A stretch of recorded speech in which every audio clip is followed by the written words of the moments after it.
Hello, everyone. Thanks for joining. Very welcome.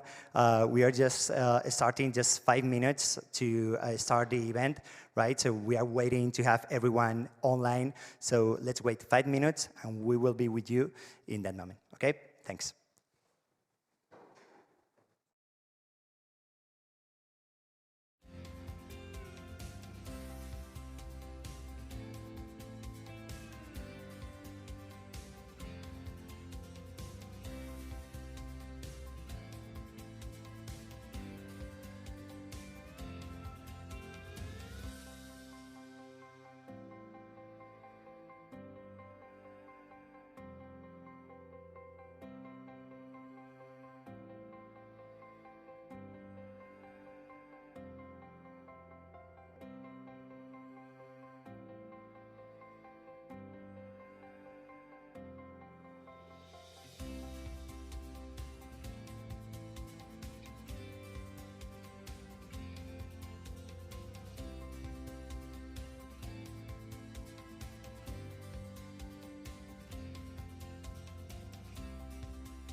Okay.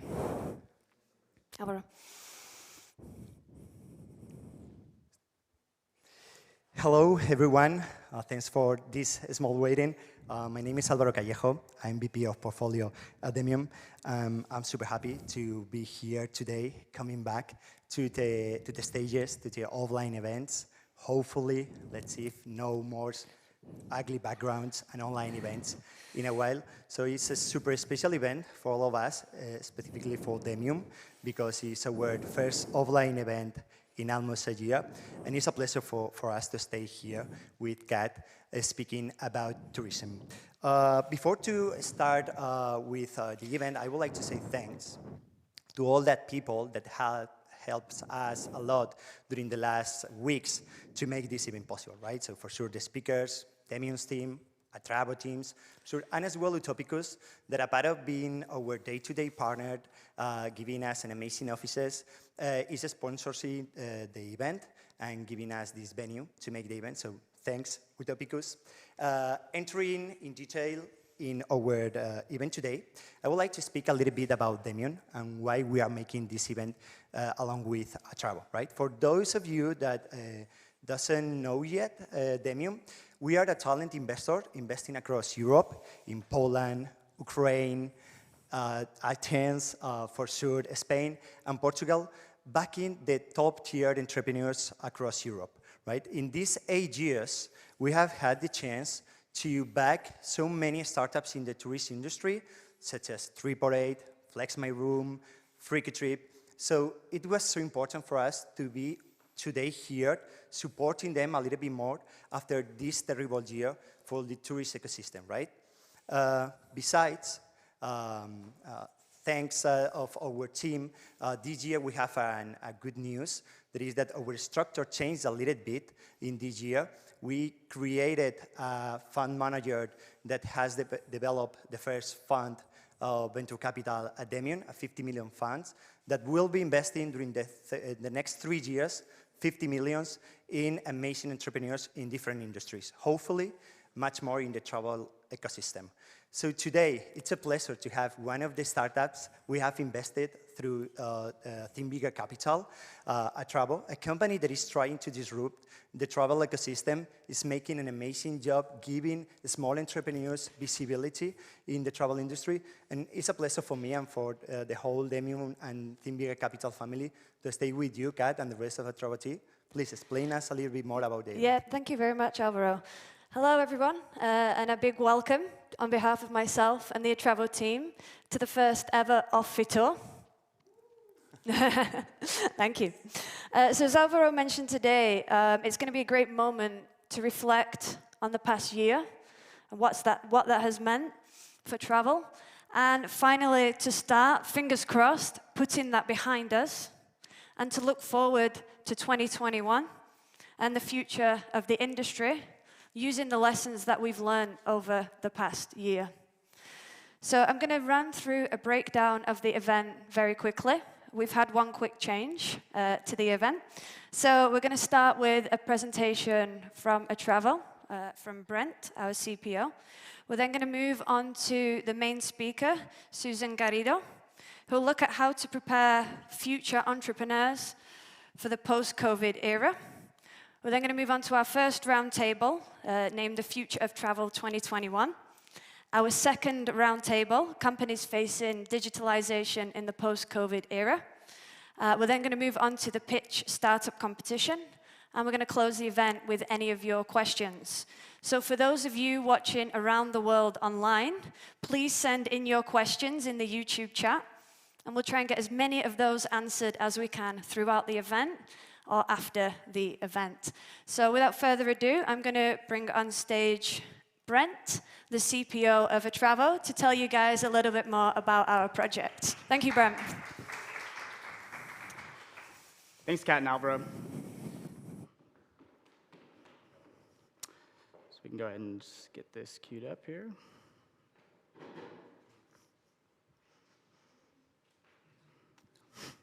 There we go. Hi, everyone. Welcome to Atravo, where independent travel businesses are born. So there's a problem that we've identified here at Atravo, and that problem is the current tech solutions that independent travel companies are using. These problems include marketplaces such as Booking.com, TripAdvisor, and Airbnb that charge high commission rates, upwards around 28%. And e-commerce platforms like Shopify and Wix that are specifically designed to sell physical products and not take bookings. And lastly, the current booking solutions that are available, such as FareHarbor, Peak, and Booking, they're complicated with poor user experience, and they have to be used with other third-party extensions just to be able to make that one booking happen. So those current businesses, they have to use up to 6 tools just to make their business function. And that starts with a website builder and hosting platform, followed by a booking platform to take those bookings. And then business management and software tools to manage the data that comes in about their business, followed by another extension to then sell physical products and merchandise. Then marketing tools to send those emails and notifications. And lastly, connecting to a payment provider so that business can start making money. All of this costs a lot of time and a lot of money. But at Atravo, we're here to empower the independent travel business with our all-in-one platform. So here's how that platform looks. You're going to be able to create a website, manage your bookings from that, connect to those main online travel agencies such as Booking.com, TripAdvisor, Get Your Guide. Grow your sales with the marketing tools that we're going to be offering and partnerships that we're making with Facebook and Google Ads. Sell your merchandise, so after you have a tour and you want to sell some t-shirts, you can do that. And lastly, access to our 0% commission marketplace. So let's take a look at some of the people that we're helping with Atravo. First are the people who want to turn their passion into a business. So the local guy who has a paella class that he wants to start giving lessons for. Tour guides and tour operators that are currently operating. Activity operators giving surf lessons, yoga classes. Event and festival owners. And lastly, multi-day trip operators. Now I'd like to give you guys a little tour into the product that's going to help these people. First, once they log in, they're greeted with an at-glance overview of their entire business, featuring their daily sales, their bookings, their current sessions and live visitors, followed by their upcoming events that they have on their booking calendar. We have a user-friendly web builder that features a library of ready-to-use templates specifically designed for their business. Once that business takes their first booking, they're going to be able to manage that booking in our calendar that intelligently prioritizes all of their upcoming events. Then we're going to be able to turn your experiences into a digital product that you're going to be able to edit and manage. Once you're done with that edit, those edits will be real-time updated onto their website. And lastly, our advanced reporting with analytics, so then that business can get their data that they need to make the effective business decisions that they need. All of this will be possible coming July 2021. Thank you, everyone. Join the movement.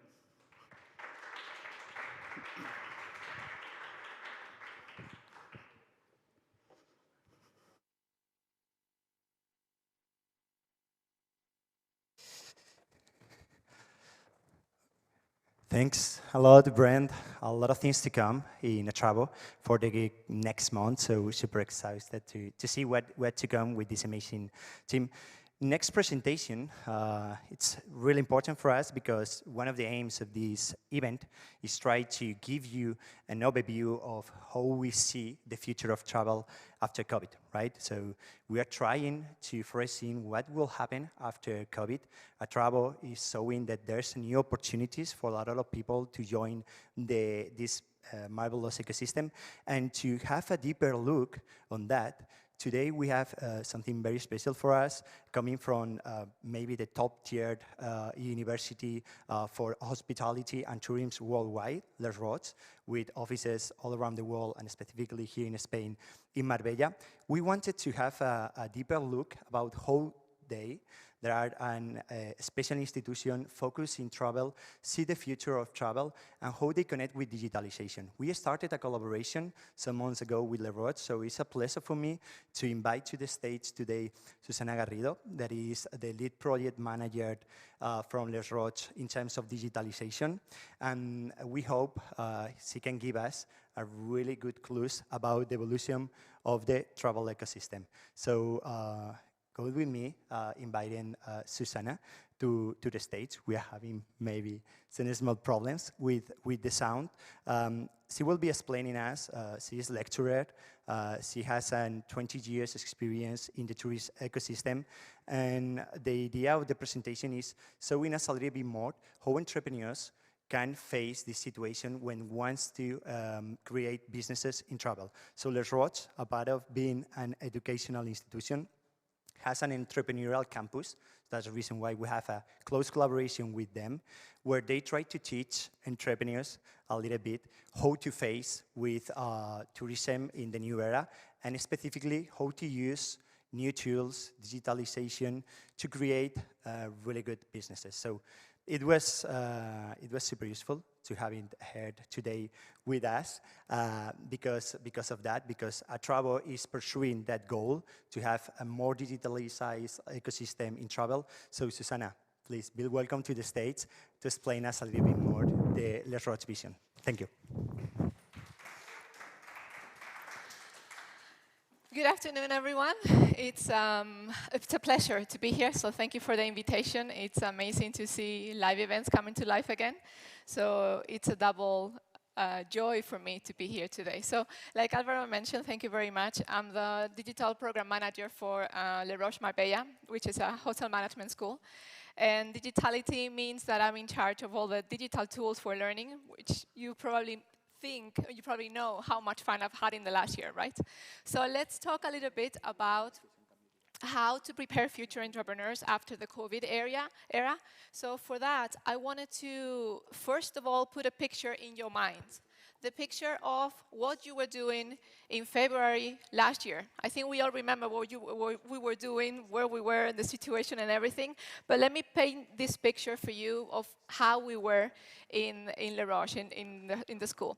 So back a year ago, we only have one online course. So this is the only course that we had prepared to be fully delivered online, and that was for students who were on internship. And then 1 year later, this is the picture that we have at the moment, we offer absolutely all the programs either on online, fully online. We also offer them fully in person, like we used to. And now we also have a third way of offering the program, which is a hybrid. A year ago, this situation that we have right now was completely unthinkable. It was something that we, as teachers, as workers there in the school, we suggested, okay, so why don't we do more online programs? We should do this. We should definitely be online. But everything we heard was, no, this is not our core business. We are presential. We have to be in touch with the students because this is hospitality, it's a people's business, right? And then 1 year later, hey, everything is completely different, as you can imagine. So one of the things that we're doing right now, a year afterwards, now that we see everything that is coming back to life, which is amazing, we are assessing. We are thinking about the process that we have gone through for a little bit over a year, and we're trying to understand, okay, so out of all these things that we have changed, out of all these ways in which we have evolved, what are the things that are going to stay, and what are the things that are going to be out of the window after this year, and it was just because of the situation. And in analyzing this full year, we have realized something that I think is very important to keep in mind for the future. And this one thing is, when we were preparing the school to go to online, we were looking at all the tools. We were preparing a ton of materials. We were analyzing different tools and see how they were going to work out, what would be the use, how our teachers were going to cope with these tools. We delivered trainings and instruction booklets and these processes, very complex processes, in order to have everything in order. Then we realized that the most important part of all this situation, of all this development that we have gone through, is not about the tools, but it's about the mindset.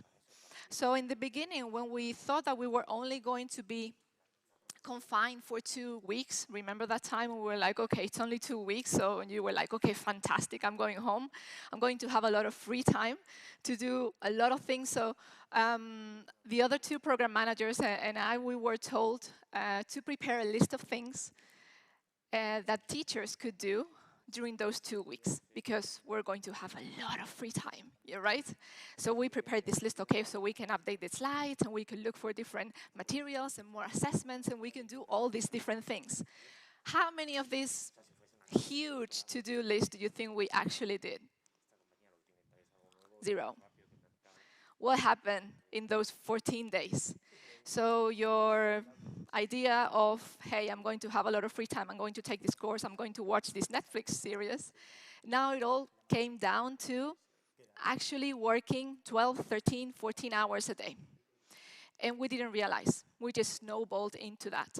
So what I mean is, besides having the tools, besides analyzing the tools, you also have to, because sometimes we think that whenever we introduce technology, whenever we introduce something that is very advanced and innovative, we are removing the human part. And it's actually the opposite. We have realized that it's actually the other way around. We had to go through a whole process with everyone, and we realized that the human part was the most important part because of the frustration, because of the expectations that they all have about these tools. They realized that maybe those tools didn't work out the way that they thought. They didn't think that it was going to be so difficult. They didn't foresee how the students were going to accept all those tools and new materials and new ways of delivering what we used to do in person. So the process, the most important process for us, was to accompany the users of the technology. And why do I want to tell you this story? Because when we think of entrepreneurs, this is exactly what you have to do. So what we have to do after analyzing our digitalization experience is, the main thing that you have to have is this entrepreneurial mindset. You have to think as an entrepreneur, because the entrepreneur has to deal with frustration. They have to research, they have to network, they have to collaborate, they have to be failing, they have to be putting things in the market, see how the market reacts, and then analyze or identify that failure as feedback, go back, redo what you're doing, put it out again, trial and error, trial and error. So this resilience was fundamental to digitalize the whole school. So in order to put your technology in place, in order to become completely technological advanced, you also have to take care of the mindset of the people who are using all of these tools. So the entrepreneurial mindset has to be there, yes or yes, whether you want it or not. All right, so this is something that we have realized. What are the similarities with the hospitality industry? This experience, the way in which the school is, the school I work at is created, is to emulate what happens in the hospitality industry. This means that whatever there is in the industry, we offer that beforehand to the students so that they are ready from day one when they go out in the industry. This means when we thought of, okay, the main core of our education is to have this contact with the students. It's a people's business, right? It's because this is what hospitality is. So if you ever heard the expression that Disney is a factory of dreams, hospitality, the way I see it, is a factory of experiences. it's a creator of experiences, and they are experiences that are created by passion. If we look at the trends, and these are the trends that were right before COVID, okay? So keep that in mind. But I think they're not going to be that different whenever we start traveling as normal as we used to. The travel trends were related to traveling to change. We usually go outside of our comfort zone, so we try to go to another place to experiment something different, to see something different, to try different things. So we travel to change, to experience that change that is an experience. We also travel to show where we are. So we go to this cool place, we take a picture, we put it on Instagram, hey, I'm just to show everybody that I'm here. So we also travel to show that and to get that experience of trying things that are new. We also pursue a healthy life whenever we travel. So I'm going to go and climb this mountain, hike down this trail, or go and experience whatever the sunset in this cool area. So this is also the experience. There is a fourth trend, which is the rise of the access economy, and I love this.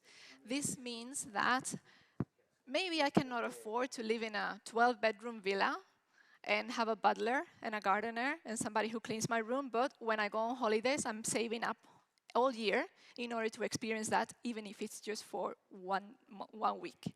So this is the access. I have access to things that otherwise I cannot afford. I love to experience that when I travel. So this is another trend that we were seeing pre-COVID. Then we also have other trends, like, for example, solo travelers. I remember 20 years ago when I started traveling, I loved traveling alone, and I was the weird one. Because I loved I used to go to the States, I used to go anywhere on my own. And people were like, why are you going on your own? Well, like, it's still fun, right? Because I still meet people on the way, which is really cool.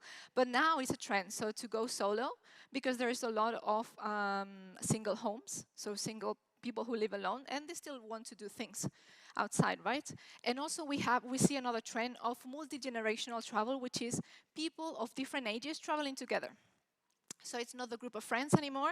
So it might be the grandma and the kids. And yes, so the whole family traveling, which means you have, as a company, you have to create an experience for all of those people combined. Yeah? And then we have sustainability as well, when we are looking for details that it makes me feel that I'm not polluting or I'm not leaving something worse behind. So just to paint a picture for you, these are the trends that we used to have pre-COVID. After COVID, or even before COVID, at least 30% of the people who travel internationally, they travel for fun, for leisure. Another 20 or so percent, they travel because they want to see friends and family, so which is probably the main reason why we are traveling at the moment, right? And this means this visiting people and going for leisure is still an experience. We are still experiencing something. All of these examples just to prove to you how hospitality travel is about creating an experience. Why do I want to say this? Why do I want to stress it? Because everything that we do as an entrepreneur, any new product that we put out in the market, anything new that comes out, anything that is technologically advanced, it has to be there to enhance the experience. If you want to have a successful product out, you have to create something, you have to offer something to improve the experience of those who are traveling. Because this is what we're looking for. I'm not looking for something very technical, I'm just looking for something that makes my life easier, makes it more fun, it makes it a wow. I want the wow effect. So how do you choose something that is going to enhance the experience? You have to choose something that is attractive to customers. That again, it has to create the wow. There are so many options out there that it's very difficult to find something that wows you. But when you find it, you will remember. You will talk about it for a long time, and you will talk about it to a lot of people. So you have to wow these clients. Also, you have to select something that will work for you, for your specific business, for your specific market. So that is another one of the requirements that you have to have. Whatever the opportunity that you find, you have to be able to grab it at the moment and be able to use it at the moment. Not later, not next year, but grab the opportunity and use it. And also, you have to have the right team, the right resources around, the right know-how even, to make it durable, to take advantage of that. Okay, so when we want to create experiences and we want to select something that we want to offer to create experiences, we have to make sure that it meets those 4 requirements. Therefore, you have to, like you have here, is you have to evoke or you die. So again, you have to surprise. You have to create this like awe effect. If you look at the list of the things that we have to offer in hospitality to clients, if we look at the list one by one, offer something that is attractive to customers, something that will work in your business environment, something that you can take advantage of super, super quickly, and the 4th one, if it's something that you can implement right now with the right team. If you look at these 4 things to create experiences, it's the same 4 things that entrepreneurs do, which is they select something that is attractive to customers, something that will work in the market, something that they can take advantage at the moment, and something that can be implemented by the right team. This is why hospitality takes so much advantage of having an entrepreneurial mindset. The resilience, the trying, the everything, because we are creating experiences, all right? So out of our experience in the digitalization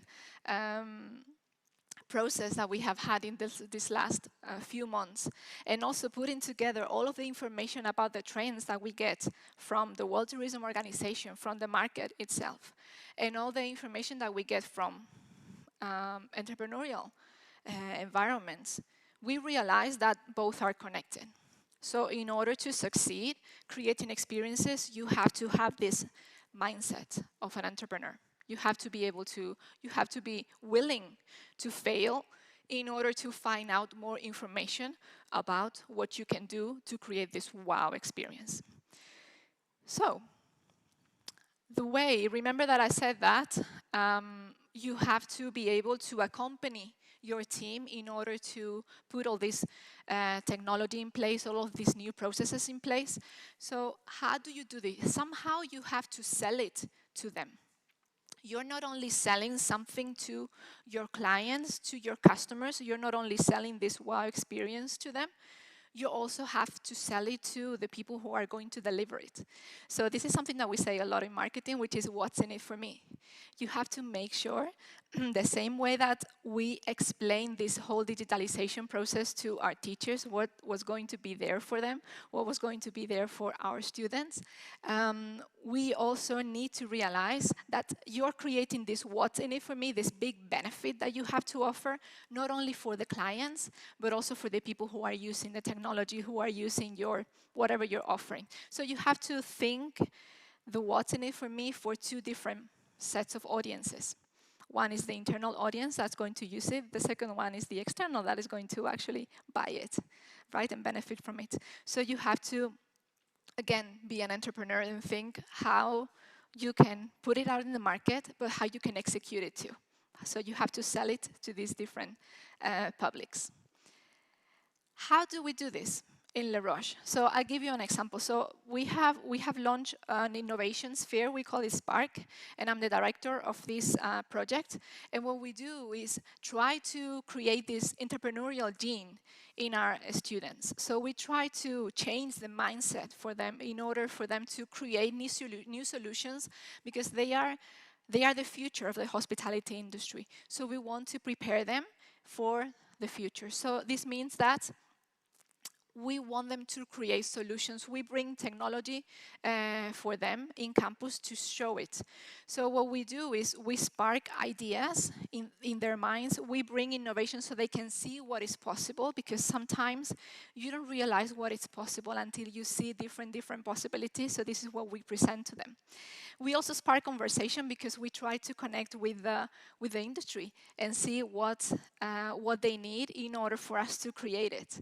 And then we spark the innovation because we want to be the game changers, really, of the industry. So, in summary, the way to embrace technology, the way to embrace anything that is new is also to take care or to follow this dual process of implementing the technology, whatever is new, but also making sure that you give a very, very clear message to those who are going to use the technology. Because those of them, technology is not separate from the human, they actually go very, very well together. So the change of the mindset is the key to be able to endure anything that is coming. So with that entrepreneurial mindset is what we all need. COVID, call it COVID or COVID, call it whatever it comes in the future. So thank you very much. It's a pleasure to be here again. And if you'd like to connect, you have here Instagram, LinkedIn, blog, email, and it's a pleasure. So thank you so much. Well, thanks a lot. I think it's been super inspiring to all that entrepreneurs that are watching today our event. So as you may know, we have not only a good network of entrepreneurs, but as well investors. And it's a pleasure today to come with some of them, people who has already invested with us in some of our companies, and having them here giving a vision as well from the venture capital ecosystem, from the institutional ecosystem, about how they feel the future, right? We have had an amazing presentation right now about what do you need to have to be an entrepreneur and a successful entrepreneur in the travel ecosystem. But right now, we want to listen those putting the money in the startups. We want to listen those that are running startups, how they feel about the situation. It's time to recovery. It's time to wait a little bit. It's time to be ambitious maybe and take some extra risk. So it's a pleasure for me present the first round table of the afternoon. It will be run and moderated by Javier De Santes, who is our regional director at Demium. We will have the pleasure to count as well with Dr. Javier González Soria, the funding partner of Travel Tech one of the main funds in South Europe investing specifically in travel companies. We will have as well Katrina from Atravo, who you already know. Miguel Ángel Figueroa, that is the principal for investment and digitalization in the World Tourist Organization in the United Nations. And Joaquin Aubuisson, that is as well venture capital investors investing through Dozen Investment, right? The crowdfunding vehicle that has co-invest with us in companies such as Swipcar. So I think we have almost everything prepared. We are having putting the last details on the people participating in the round table. But once they give me the okay, I will invite them to the table. It will be about 30 minutes round table, commenting a little bit their impressions. We want to have a political or institutional impression coming from Miguel Ángel Figueroa, who is in touch with a lot of companies disrupting travel, not only here in Europe, but as well in Africa, in South America, in North America. So he will give us an amazing view. And actually, he has been during this day in Fitur with a lot of ministers, with a lot of important agents on the travel ecosystem. So I'm sure that he can give us a really good vision. For sure, Javier, who has been investing in the last years in travel companies, who has a huge portfolio of travel companies that has been helping during this COVID situation. We will come for sure with Joaquin, who is analyzing deal flow of travel day after day, participating in boards of travel companies as well. So I think it will be a super interesting roundtable. After this first roundtable, we will have our second roundtable, continuing with the expertise of agents in the corporate ecosystem of travel. So we will take a look to the other side of the ecosystem, and we will ended up with the pitch competition. So everything ready, I think, for our roundtable. So please welcome our first roundtable of the afternoon.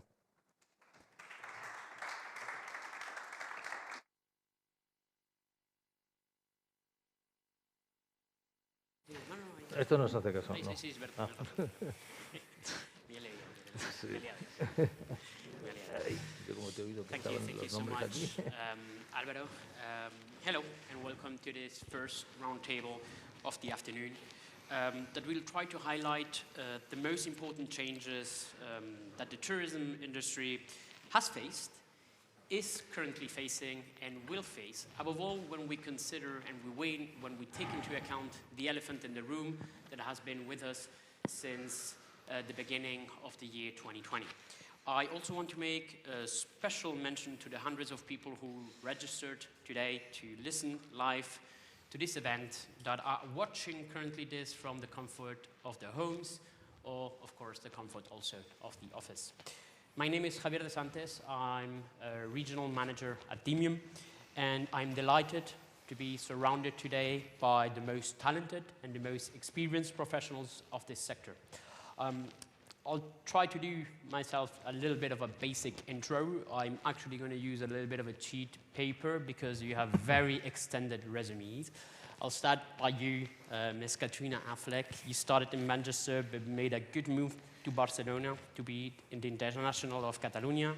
Fashion writer, designing copywriter, redesigned entirely Rapid name, prepared all the digital marketing strategy of buyhours.com, managed the growth of Foodie and Tours, founder of Art Space Tours, co-founder of Beyond Art, university lecturer, and lately, and also one of the reasons we have the pleasure of having you here, co-founder and CEO of Atravo, recently invested by Think Bigger Capital. Thank you so much to be here today. Thank you. Mr. Miguel Ángel Figueroa, you started your studies in finance and business back in La Paz, specializing in international business and trade through La Escuela Europea de Negocios and the University of Chicago, adding to the Stanford alumni in social entrepreneurship, and completing it by being part of the Science Policy Research Unit. You have worked as a business consultant, being also a key member of the Novus Foundation, which is something actually I wanted to talk to you about and to ask you about, which is if you could tell us how through the foundation you are able to and manage to help all those entrepreneurs in emerging market. How do you guys do it? Good, good. Thank you for inviting us today. It was really nice. So the Novus, I mean, this is back in the days. In Latin America, we were supporting entrepreneurs in emerging economies like countries like Colombia, Bolivia, Paraguay, and we tried to focus on the ecosystem because one of the business of innovation is the quality of the pipeline and the talent that you have. But in order to do that, you have to strengthen the ecosystem that is feeding this talent.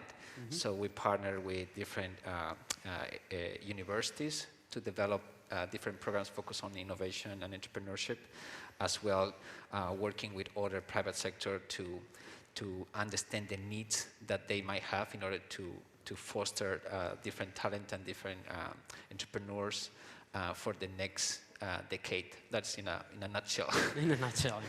Having all the experiences, you added actually Texters to the list, with a huge opportunity of having also a total overview of the entrepreneurial ecosystem, which is absolutely great.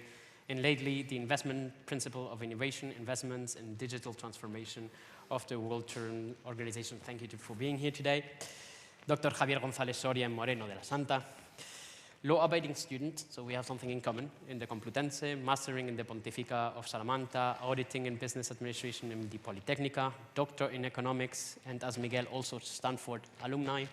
From there, you have a long list of a lot of experiences. General manager of Mundicolor Iberia, managing director of Google Travel, board of Hoffman, founder and CEO of Connected to Go, CEO of Eurona Digital, strategic advisor for travel in Facebook, and lately, a couple of them, co-founder and member of the board of genteviajera.es, founder and editor of Travel Think, chairman of the advisory board of Top Seats Lab, and travel and tourism expert for international projects at Avasant, managing partner of Travel Tech One, and member of the board of the Instituto Tecnológico Hotelero.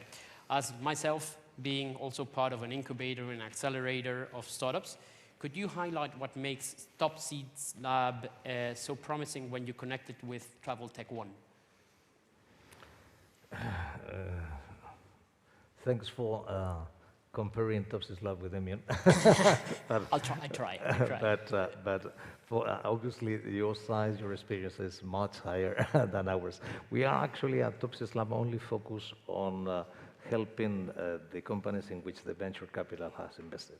Mm-hmm. So we took the decision 5 years ago to specialize in one vertical, which is travel tech, and focus all our efforts exclusively on the companies that we consider that were a good option to invest in them. So we concentrate the money and also all the acceleration effort that we could provide. I think they got so well aligned, that's why I actually asked you about it. Yeah. Mr. Joaquin Obeizon, coming from business administration in the University of Pacifico and leadership, strategy and coaching at Columbia University. From there, investment banking analyst at Credit Suisse in Lima, where you actually changed to entrepreneurship, endeavored to work as entrepreneurship selection and growth manager, moved then to Madrid to have the same success you were having in Peru, strategy consulting at The Cocktail, and since then investment advisor in Seven Zonic Ventures and investment associate at Dozen Investments. And for you, Joaquin, I'm going to have the first question of the day as well. This is actually also directed to Javier. From a purely investment perspective, how do you think has the COVID situation affected tourism during the last year? Thanks for the question and for the invitation. I'm glad to see South America overrepresented in the panel. Yes, from my recent experience, I'm sad to say that before COVID or in the midst of COVID, when we were closing our doors, we had two companies that we were about to invest, and that we had to sadly said to them, let's wait and see to see what happens. I mean, of course, I mean, this is something obvious to say, but there was an immediate effect on everyone's plan, especially in the travel sector, where mobility was so limited at the time. But then, from our end, I'm glad to say we did invest in a travel company during the crisis. Because I think our thesis as an investment, as a VC, was the same. I mean, we invested especially in good teams, and we still trusted the entrepreneurs, although regardless, of what we were living in. And we invested in this company, Stay for Long, during the crisis, because we did not only believe in the team and in the technology and the value proposition, but for us, traveling in general is something so cultural for the millennial generation and for the generations to come. It's something so blended into our way of living. So we still believe that fundamental thesis was still valid even in those times. But so let's on my defense, I said we rejected two, but then we invested in one during the crisis. So but of course there's been an immediate effect. I mean, in terms of pipeline, in terms of deal flow. I mean, travel companies were hiding behind closed doors because they know that it was a tough times to sell their propositions to investment funds. But I think we've had a sort of open approach to companies in terms that we still believe travel is something that has come to stay. It'll change, obviously. But I think that we've seen it in last summer. There was a small upward tendency in terms of tourism. So we are still firm believers that travel is a category to stay, so embedded in the culture, and we're still looking for great teams or great companies in the sector. That's lovely. Javier, how was it in terms of an investment perspective? It's a complicated question because it depends a lot on the position you had before the pandemic. If you were already an investor in the travel tech space, then you had to face the problem that your participated companies were not capable to comply with the metrics that were supposed to be achieved in 2020 and in the second quarter of 2021 to reach the next rounds and increase the valuation. And even worse, in many cases, they were beginning to run out of cash, and then they were urged to get new money. And there were two options. This money could come from the current investors, or you can bring on board other investors. Most of these new investors were trying to get advantage of this distress situation of the companies, which from my perspective was a great mistake, because obviously that depreciation of the devaluation of the companies could have a terrible effect in the motivation of the teams, the founders, etc. So most of the VCs that we were already investing in travel tech, what we did was to put more money into our participated company, but not taking advantage of this distress situation. Most of the cases, instead of getting immediately more equity, what we did was to use formulas like convertible notes, in which you do not have to talk about the value or the valuation of the company at that moment, but you just get a discount when the situation, when the real next round comes. No? So from the perspective of those who were there, I think it's more or less what we have done. And those that were not already investing unfortunately, they didn't behave as you did. Most of them decided, from a perspective totally wrong, as you have said, that travel tech was not yet, no longer an attractive space. And it was really weird to see that in most of the demos days and in the list of companies in the different accelerators, etc., normally 25–30% were companies coming from the travel space. They all disappear. Nobody wanted to know anything about a travel company. They didn't want to put $1 in those companies. And it was a real problem, because that's why, as I said, the current investors, the VCs that were already invested in this participated, we had to decide to put more money, because we cannot count in on those. And the few venture capitals that were interested in entering into the space, they wanted to do it at very discounted prices. And I think that is a real mistake. So that's not the way you should behave in this complicated situation. So you should try to help the companies, in companies as you have said, companies in which you believe in the team, you believe in the project, and what is happening to them is completely external to the performance or to the management of the company. So nobody could foresee what was going to happen. So I think what is funny is that at the end, everything comes to its place. And now, especially in the USA, everybody is saying the Q1, we will see a fantastic explosion of investment in travel tech. And they are talking about at least $8 billion in travel tech investment only in the USA in 2022. So I think we were wrong. Those were wrong when they say they were betting against travel. I think is the most stupid bet you could do. Bet against travel. Absolutely. I strongly believe in the word crisis opportunity or crisis opportunity. Kat and Miguel, what opportunities do you think that have been generated and developed during the year and will be developing during the year in this aspect? It's interesting. We actually developed a report on this. And when compared with the data that you're mentioning, Javier, it's really interesting because the numbers of deals, of course, decreased in the pandemic, but the amount of money in VC investments, we analyzed the data of like 10,000 investment or above $1 million, and actually increased and is constant despite of the pandemic.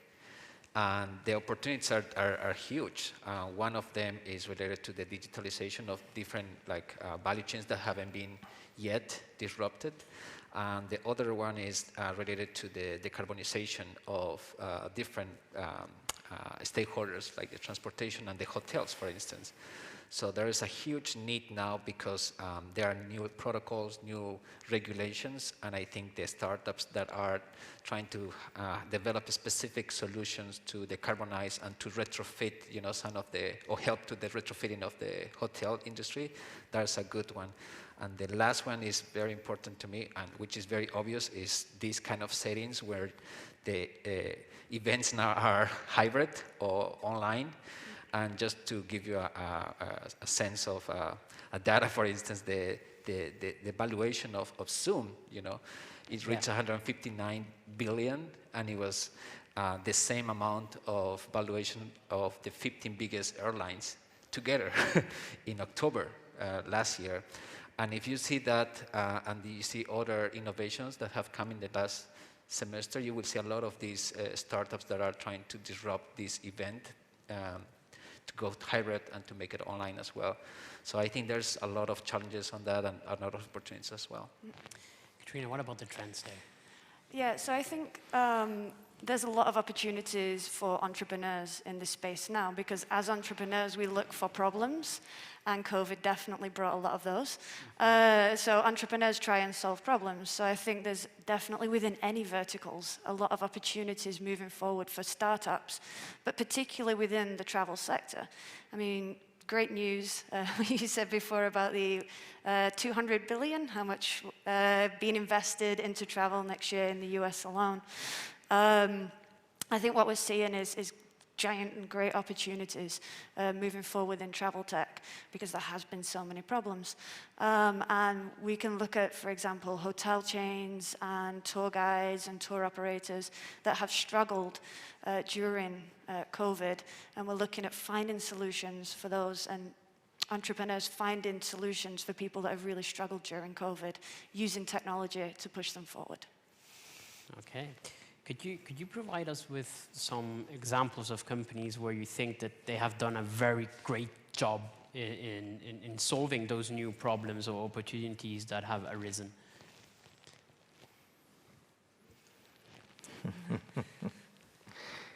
It's not going to be me. No. I'm just looking. I don't want to push it. For me, it's been interesting. It's an open question. Back in Go ahead. Endeavor, Okay. we had a company that's called, a Spanish company, a Spanish startup called Glamping Hub. Mm-hmm. And back in the day, glamping was, I think they were introducing the term. And now we've seen like a glamping mini boom in terms of guests are looking for more independent spaces for them, and I think it's a very interesting category that has had a small boom during these past months. And going a bit off your question, for me, then going back to your question. For me, the big question mark for travel is in terms of business travel. And for me, it's still very uncertain how will business travel evolve. Now we're going fully remote, and it's difficult to tell.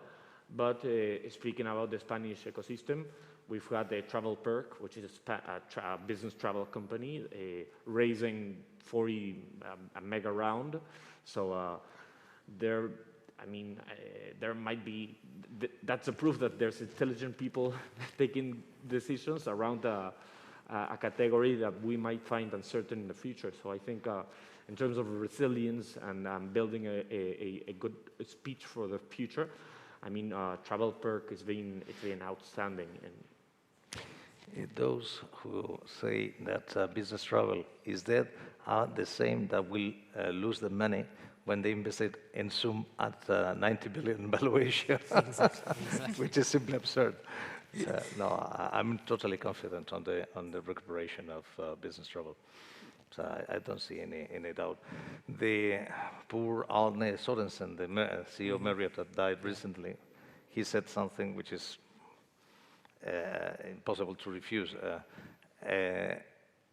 You will stop pitching your clients when you lose the first clients because your competitor went to visit that client. And that's it. It's as simple as that. You were sending decks and they were going there, right? So you could, you will reduce spare trips, especially internal training trips, etc., but all related to making the business, harvesting the business, etc. will be like, yeah. And one of the things that when I say that, I say, hey, you are too radical. Okay, I like to be radical. I don't think that there is any change in the travel habits or in the travel industry. And what is happening was already there. The reducing the barriers of the client when using any kind of transfer mean, entering into the hotel, digitalization, all were there. The only problem is that before the pandemic, there were less interest in those companies to invest the money to implement the solutions. One example, one of our participated companies is Stay My Way. They had developed a solution to transform the typical electronic keys in the hotels into an option in which you could use your phone to open the doors as well as electronic keys. And this solution was developed 3 years ago. And they had been struggling to implement that with mid-sized hotel chains, etc. In March, they were chosen as the worldwide solution by Accor. Now they have 600,000 rooms to implement. But the solution was there, the pitch was the same, so reduce the friction of the client. But when this has happened is when the large companies has decided that this has to be implemented. Because if there are people saying, no, those startups that are focusing in things related with the health protocols, etc., it will disappear in 1-2 years.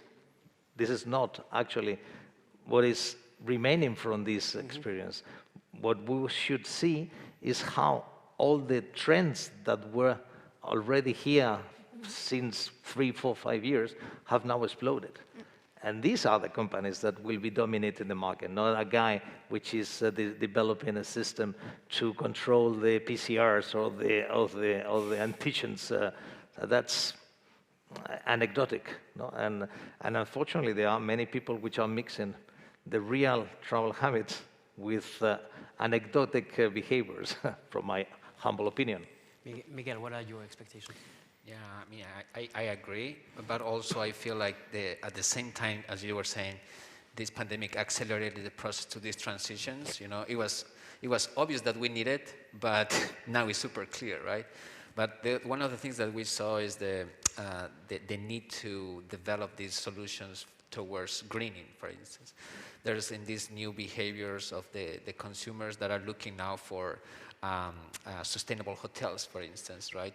And if you are looking at that in different platforms, there's not many options to do that, you know. And even though there are, the way that you can find it is hard, you know. So there are different opportunities in that matter in regards, for instance, to the retrofitting and to help to the solutions that will help to that purpose. And while the hotels are closed at the moment, but as you said, it might be anecdotic now, but it might take like 3 to 4 years to go back to all-time highs. And every time is increasing the demand of international travels. So I think it's to find a balance, because all new behaviors will change as well. And there are so many uncertainties so far.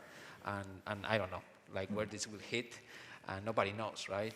But I feel like there's an opportunities for sure in this matter. As Miguel Angel and I are good friends, so I can reply. We have been listening for years and years the green commitment of the millennials. Now, as all the data have shown, that millennials doesn't care. Green, red, brown, it's just a question of the balance between price and quality. Exactly. So now we are beginning to talk about centennials. No, it didn't work with, I mean, millennials, let's say, it's not going to work. So this is the kind of consultation mumbo jumbo. Now we have wake up and we are so engaged with the sustainability of the world. No, we are worried about the same things. How I'm going to pay the school of my kids, et cetera, et cetera. Obviously, if I see a hotel which is against all the laws, it's built in the middle of the beach, it's not respecting anything, okay. But it's not going to be any kind of change. The first seal, green seal, I think has 25 or 30 years. And there are around 150 seals, theoretically helping those hotels that have adopted these protocols to get clients. The truth is that they are not getting any clients. So this is not one of the consequences. One of the things that they said in the Davos Forum, which is so close to the real world, is that we are stop flying and we will be using the rail, and we'll be spending one night to go from Madrid to Paris because we are so committed with the ecosystem. So you are telling me that I'm going to travel as it was made in 1950. Exactly. Oh, you are telling me that while you are using your private jet. So I guess that probably the low-cost industry is not going to be swapped again. It's completely opposite to the travel behavior. Yeah. Once the quarantines are closed, the skies are open again, we will be seeing again how people are flying, Vueling, Ryanair, Jet, all the airlines, and nobody is going to care about the problems that it's going to cause flying from Colonia to London, especially when, all of you know, the problem is caused by the airlines, it's caused by our own cars. But it's more difficult to say to all of us that we have to stop driving and we have to stop owning cars. Exactly. That's a real problem. So sorry for being so direct, but I am incredibly fed up of listening, because the next thing that they say, and I will prepare a project for you, and I will advise you, it's 600 hours, 600 euros an hour, and I will help you to ride this wave. No, thank you. Sorry. No, I mean, I was going to talk more about sustainability. But I mean, I think in terms of sustainability, building on what you were saying, I think it's maybe sustainability as well, especially coming from millennials and Gen Z, how they're choosing to make bookings, how they're choosing the purchases that they make, and not just in the travel vertical, but in a lot of other verticals too. So what, I mean, I personally want to see, and what I think we will see, is a shift towards booking directly through the providers, so booking directly through small entities and small businesses, and not relying on OTAs and not relying on marketplaces, and really looking and crafting what we do, because we've seen what it's like when we have a little bit more time to do things and those decisions that we make. I mean, I can't make a full prediction on that, but that's something that I would like to see happen, and I think that's something that really will happen with the younger generations. Correct. And it's a transition, right? So this is moving towards sustainable green. It's not like will happen overnight as well. And there's data, for instance, if you see the data of the mobility, the last 3 years were booming with all these shared mobility and micro-mobility. Yeah. But if now you see the investments are more related to the matrix of energy and also the sustainable of those new vehicles that might come. So I think we are moving toward that transition, and this pandemic is accelerating this process, but it will not happen overnight. That's kind of my main point. Since we're getting a little bit to the end of the roundtable, I would like to wrap it up with two questions. I'm going to actually ask you, Joaquin. What advice would you give to entrepreneurs who are currently looking for funding within the travel tech sector? Keep working as if nothing has happened. No, it's a tricky question. I mean, there's no anything I'd say a little. I'll try not to be too obvious. But on our side as an investment fund, for us the investment thesis is still there. The industry is still there, and the travel has not only, as I said, to embed it in our culture, but also is the industry. I'm not an economist, but the industry that has one of the largest multiplier effects. For us, we're still investing. We're still looking for great teams, great technologies, new markets, new value propositions, niches, capturing markets. So it's for us, it's an industry as fundamental as other industries that are so hot right now. So for us, travel is still as valid as 16 or 14 months ago. We're still looking for that, for great teams, great technology, and entrepreneurs that want to capture opportunities. Katrina, since you have been literally the entrepreneur who has been working within the middle of COVID to create something new, and since I know that a lot of the people that are currently watching are potentially or are currently working in an entrepreneurial project, what advice would you give them? Just to build your proposition and to build those KPIs around the trends, to not stop looking at the trends that are happening, and to use those trends to help you go forward. And I think your advice as well, just keep working. Just keep going, keep knocking on the investors' doors, and to make sure, yeah, the value proposition that you're bringing is really covering the need of your clients, and using that data and using those trends to really support your argument within that. Do you think technology would be a key factor for them in order to push those projects forward? Well, I think if the space is called travel tech, the answer is obvious. Must be. Must be. I think what you have said, I think that if you're an entrepreneur and now you want to get money, I think you first should see in which stage is your company. Because if it's in a very early stage, okay, it's time to show your potential. But if you are in accelerating stage and you are even thinking in a round A, it's not the right moment. So you should try to survive, because the professional investors, the people that are like your company or mine, we are not just exclusively focused on the teams, we are also focused on the metrics. The traction that this company, because when you are actually reaching round A, you need to have proven traction. And this pandemic has been terrible to get this traction. So it's very difficult to convince now a professional investor to back round A, because the metric that these companies have achieved in the last 4 quarters are not promising. So my advice for them would be try to wait at least 2 more quarters. Do your homework, keep working very hard, focus on product, and actually be prepared to jump.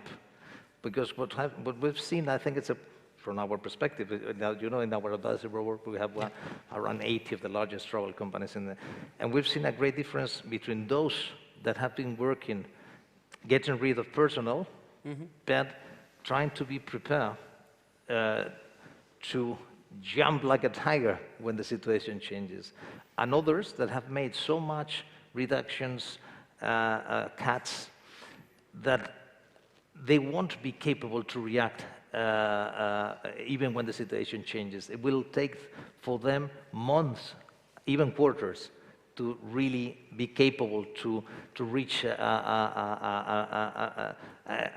average speed. So that's a fantastic opportunity for the startups. So because they can actually move much faster. So when the situation gets better, it's the right moment to be there, completely prepared to help, especially some of these large companies, to reduce the time that they are going to need to be capable to reach their objectives. Many of them were not open before to contract or to use external companies to fulfill some requirements. This is going to change dramatically, because they will realize that this time to market will be vital, and probably they will be capable to get it, because they have get rid of a great percentage of people of those companies that is not coming back again to them. So that will be my advice for entrepreneurs. Miguel, I'll let you finish. Yeah, we're running out of time. So I think from my experience is to fall in love with the problem instead of your solution. Sometimes I personally fall in love with the technologies and all the fad and everything else that's going around us. But if we don't truly focus on the problem that we want to satisfy or to solve, like the need we want to satisfy, the problem we want to solve, I think we will not be able to generate the traction that professional investors like Javier are looking for. I think that's the main thing. Okay. Thank you very much, Miguel, Javier, Joaquin, Katerina, for addressing this really interesting topic today. I would like now to welcome Alvaro again to the stage to introduce the second roundtable of the afternoon. Thank you. Thank you very much. Thank you.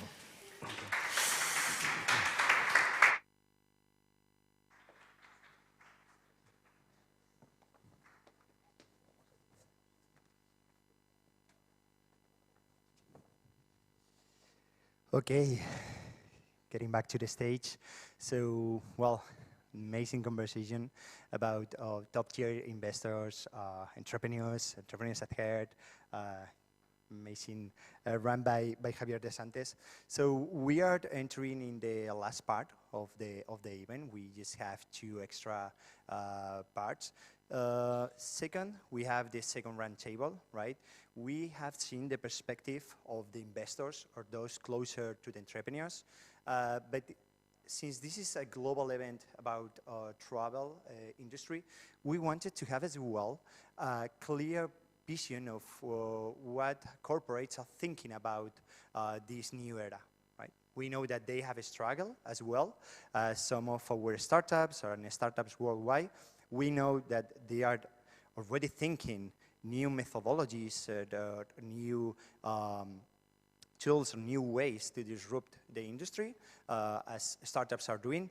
And we wanted today to invite to our stage 2 amazing invitees that can give us this vision, right? We will have Paola Moran from Demium Madrid, the head of incubation at Demium Madrid, running this roundtable and moderating it. And we have Alfonso Perez-Lignan from Only You Hotels. Alfonso is the Chief Sales and Marketing Officer from Only You Hotels.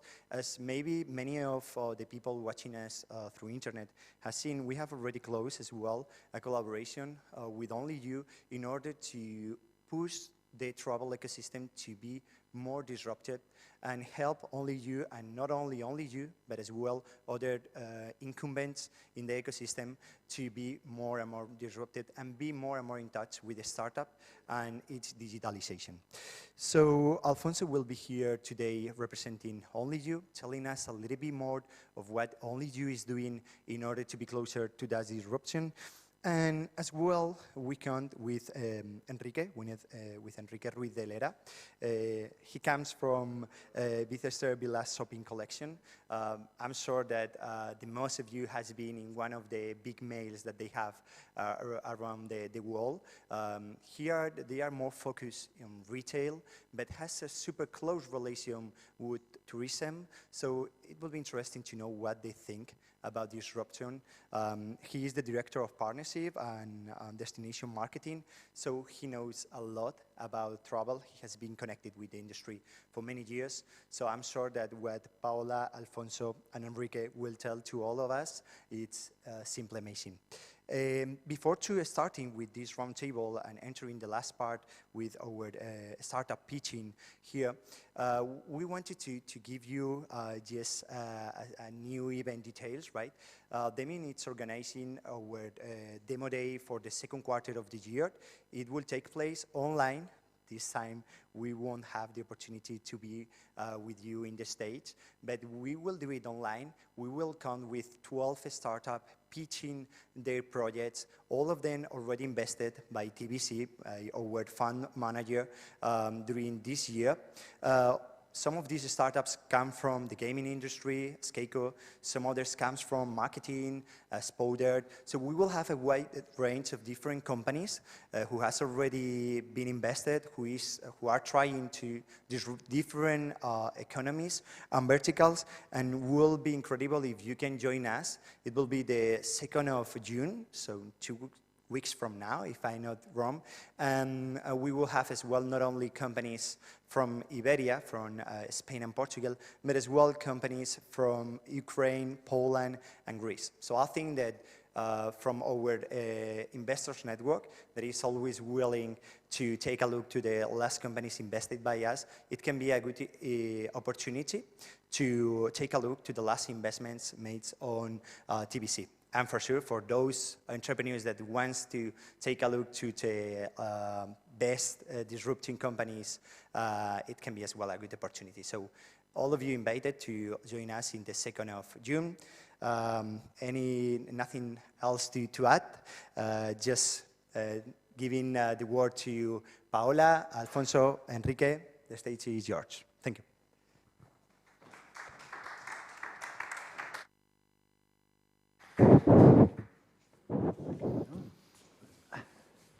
Good afternoon, everyone. My name is Paola Moran. I'm the head of incubation at Demium Madrid. I will be serving as the moderator of this roundtable today. This roundtable is about digitalization in the post-COVID era. We're lucky today because we have some experts in the travel tech industry. And first of all, we have Alfonso with us, who is the Chief Sales and Marketing Officer at Only You Hotels. As well, we have Enrique Ruiz, who is the Director of Partnerships and Destination in the market of Asia in Spain.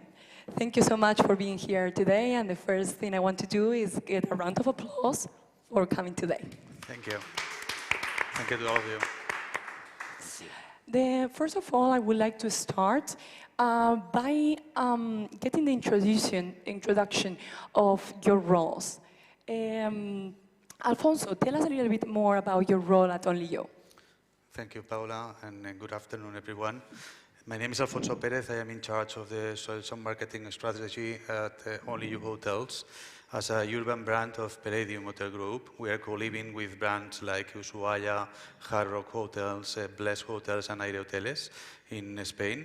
And I am an analog from the X generation. This is not my habitat, but a passionate and committed person who wants to help new generations through the entrepreneurship and technology in the travel industry. Thank you, Alfonso. Enrique, we would like to learn more a little bit of value retail. Okay, so good afternoon, and thank you for the invitation. Very happy to be here. So my role is dual. I am the Destination Marketing Director for Asia. So basically, my job is to drive Asian tourists into the Spanish villages. We have one in Barcelona, one in Madrid.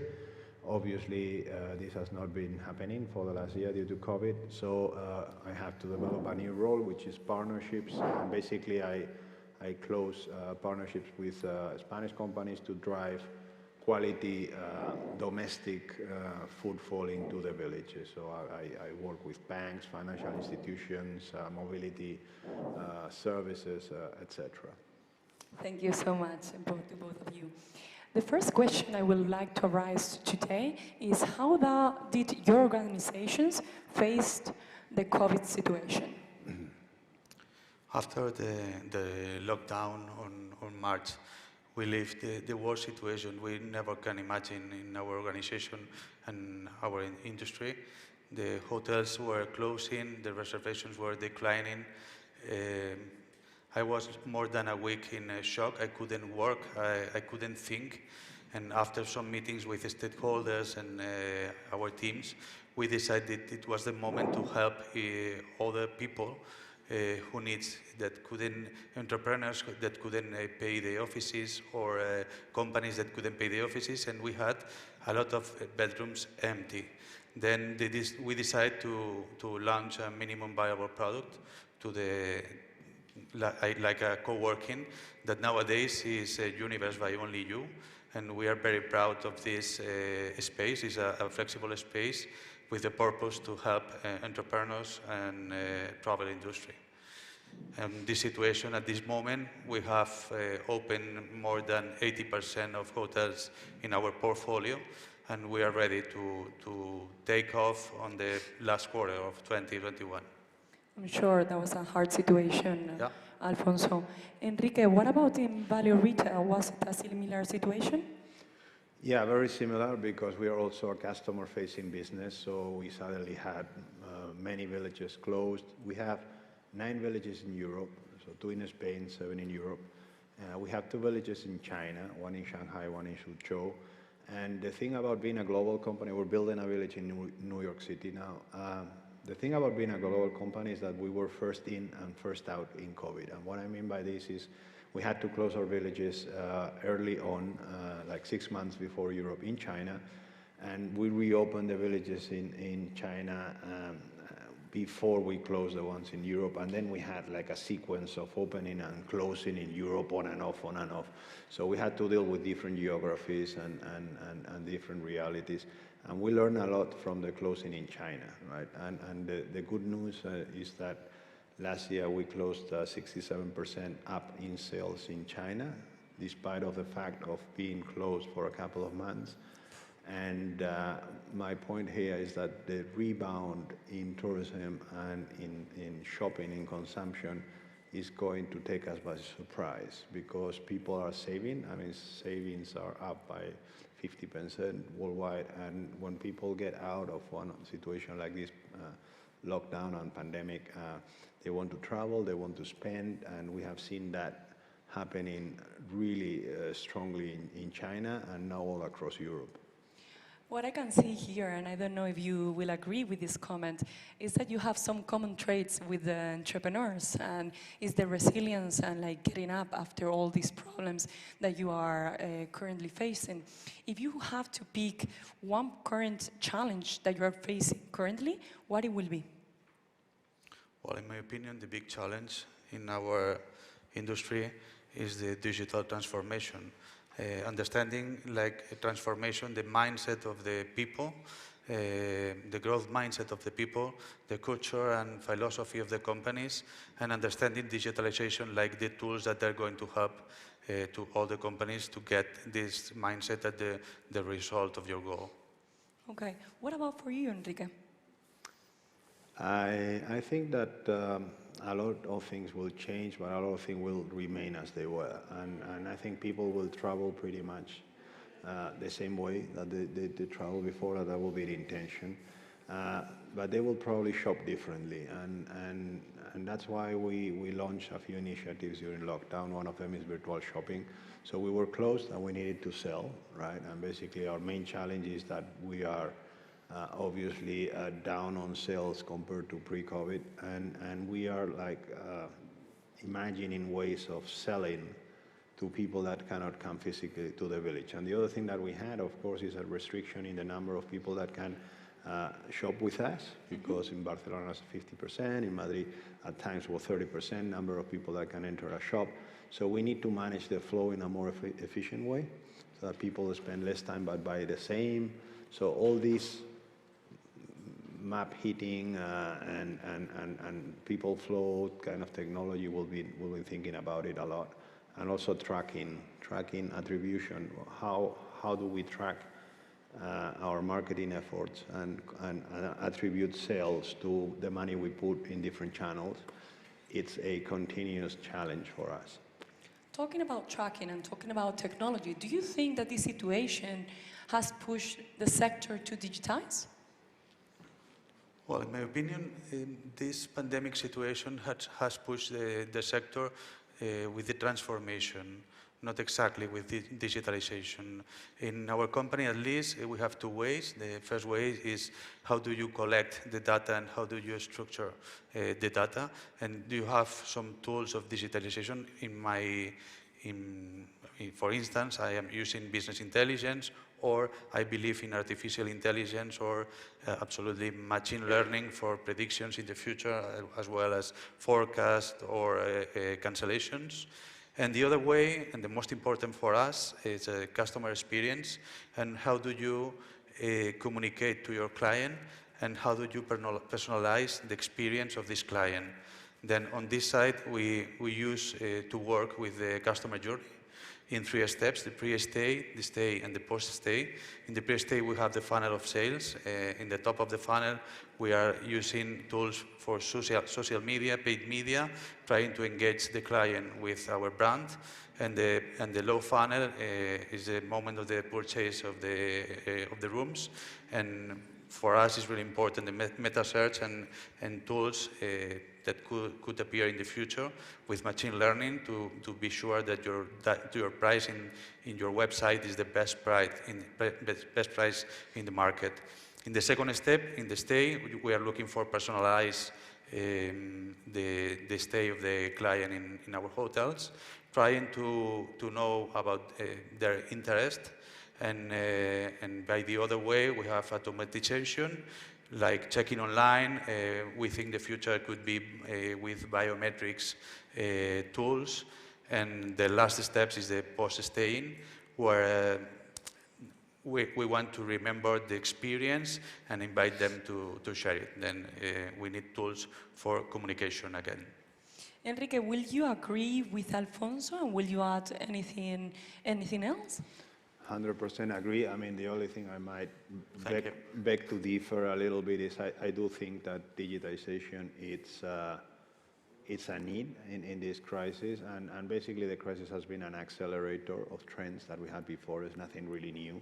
I mean, we were already digitizing at speed, and for us it's like very practical things. We had to manage, as I said, capacity in the stores, so we had queues, something that we didn't have before, right? So we had to manage the queue, and we had to create or reinvent an app to make queuing virtual, so that you will be having a coffee and then the app will tell you, okay, now the shop is ready for you to visit, right? So very simple things, but that make the experience, instead of queuing unpleasantly, you could be shopping in another shop and then the app will do the queue for you. So this kind of making the customer experience easier and more convenient is where I think there is still some room for improvement.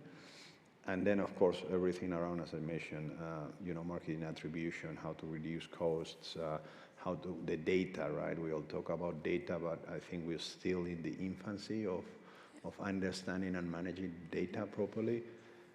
So I think we all share those challenges, and we see how the big players are eating more and more market share in all.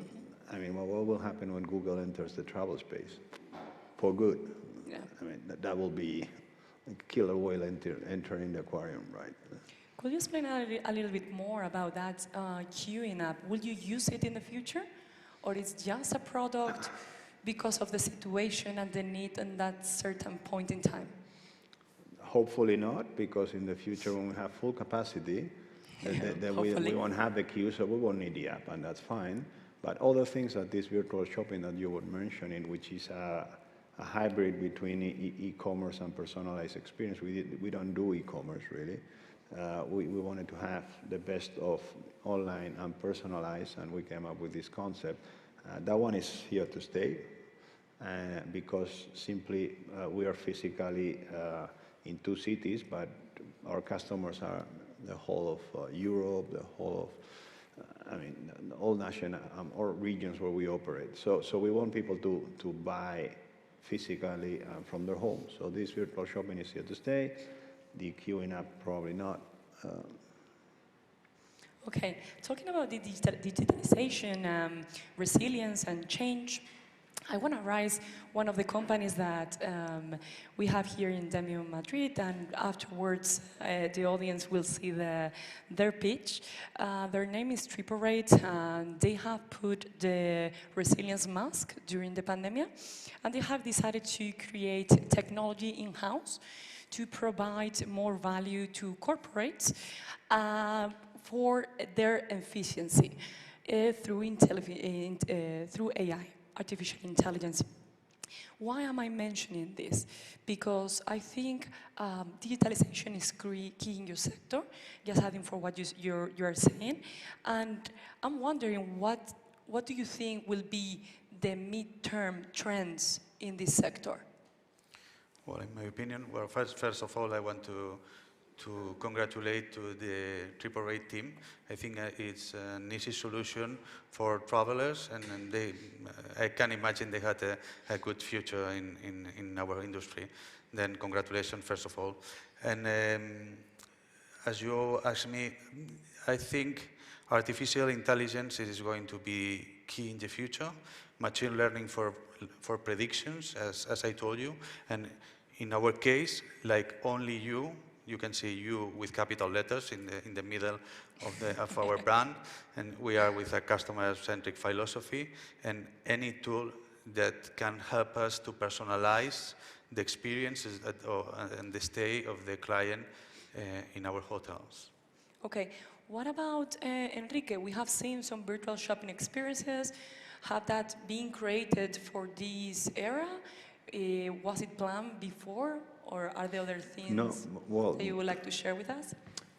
As far as I know, this was thought during the pandemic. So we were all in lockdown, and we were in all the different countries we operate, having Zoom calls every day and sharing ideas. And then somebody thought, how we're going to sell with the villages closed? And so we cannot do e-commerce because our founder doesn't want to do e-commerce, which is a strong decision in terms of business for a company.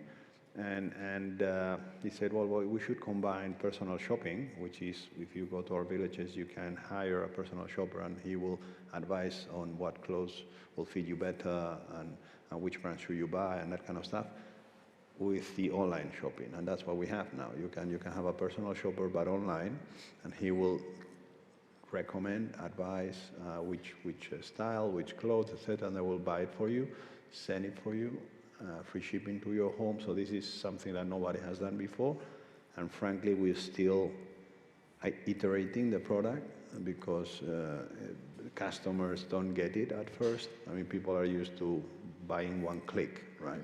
And this is something different. But I totally agree that mass customization is something that technology allows, and few companies are doing that well enough. I mean, that there is room for much more personalization, automated for the customers, and we will see a lot of startups and tech developing ideas around it. Completely. So do you think it's a process of educating the customer to these new experiences, or listening to the customers, or a combo to create in terms of opinion, virtual? Absolutely listening to the customer. We always have to listen to the customer. What are their needs, and we try to anticipate their needs. But if we have a customer-centric philosophy, we need to listen to the customer always. This is my opinion. I think educating the customer, it's a misnomer, it's a misconcept. You cannot educate the customer. The customer is always right. If something doesn't work, it's always your fault. And I see companies that say, oh, the marketing campaign was fantastic, but the customer didn't get it. No, you didn't get it. The customer always get it, right? And the customers don't read, we know that. The customers want super simple things. Their expectations are super high, right? If you go to millennials and develop any app, they will expect super UX, no flaws, no bugs, instant delivery. I mean, they have like super high expectations, and if you don't provide with that level of excellence, they will choose something else. And that's how customers are today. Unfaithful, super demanding, everything right now, right on my mobile phone, no mistakes. Perfect, Enrique. Thank you for sharing. So I think we agree, all of us, into this point. Thank God, phew. What would you say about your customer? Has this customer changed during the pandemic? Is it still remains the same? Or talk to me a little bit about what type of customers you are getting now. What were you getting during the pandemic, and what were you getting before? Well, we were born on 2013 in Madrid with Only You Hotel and Lounge at Barquillo Street, if you know. And we were focused on the millennial lifestyle. This millennial, we tried to offer through gastro, music, fashion, and wellness. We try to offer all the experience, trying to connect the international traveler with the local client. The purpose of the millennials, they want to enjoy life, and the channels that they are using, they love to watch content, and the channels that they are using are Facebook, Instagram, and YouTube. Their true reputation for us is a KPI really important, but we are thinking on developing our brand to the future, and we are looking to next generations. Gen Z, they are going to change the world, and we want to help them to change it. They have this purpose, and it means that we are going to have the channels. Probably we will use TikTok or Twitch or Clubhouse, or I don't know what it's going to use in the future. For the next I one. remember that I am an X generation, analog, and I'm like a little bit crazy. But we try to adapt all needs that they have, and we will build new spaces to try to help to get the purpose that they have. And don't forget that they trust on influencers. Then influencers are going to be the key in the future in our hotels also. And this is my opinion about the target of the clients. We can speak that the Spanish market is that we allow during this pandemic. We are really thanks to Madrileños, to people of Madrid who fill our hotels during weekends. But we are not looking at a demographic profile. We are looking for a lifestyle and habits of generations to get the best customer experience. Are also only you focus in different markets? Like, for example, France, America? Well, our purpose is to connect the international traveler with the local client, and then they can live the culture of the city, and this is our purpose.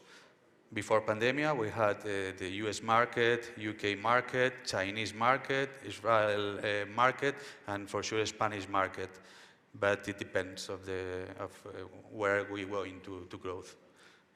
For sure, we will look for international client. Such a new and innovative way to approach and change, the spinning wheel. Enrique, what about you?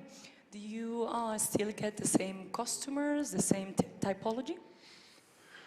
So we were focusing heavily on Asia, and we had like 50% of tax-free sales coming from Asia, mostly Chinese. We're talking about over 1 billion euros in sales from Asia, and that disappeared overnight.